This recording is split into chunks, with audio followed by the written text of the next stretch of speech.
భద్రాచలంలో జరిగే శ్రీరామనవమి, మహాపట్టాభిషేక మహోత్సవాలకు వచ్చే భక్తులకు ఎలాంటి ఇబ్బంది కలగకుండా ఏర్పాట్లు చేయాలని కలెక్టర్ డాక్టర్ ప్రియాంక ఆలయ అధికారులకు సూచించారు. సోమవారం కలెక్టరేట్లో పలు శాఖల అధికారులతో వేడుకలపై సమీక్ష నిర్వహించారు. ఈ సందర్భంగా ఆమె మాట్లాడుతూ, భక్తుల రద్దీని నియంత్రించేందుకు మూడంచెల భద్రతా ఏర్పాట్లు చేస్తున్నట్టు తెలిపారు. శ్రీరామనవమి, మహాపట్టాభిషేకానికి వచ్చే భక్తులందరికీ తలంబ్రాలు అందించే విధంగా అధికారులు చర్యలు చేపట్టాలన్నారు.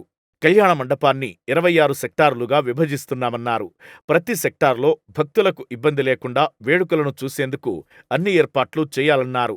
ఏర్పాట్లను పర్యవేక్షించేందుకు ప్రత్యేక అధికారులను నియమిస్తున్నామన్నారు. భక్తులు ఒక సెక్టార్ నుంచి మరో సెక్టార్లోకి వెళ్లకుండా బ్యారికేడ్లు ఏర్పాటు చేయాలన్నారు.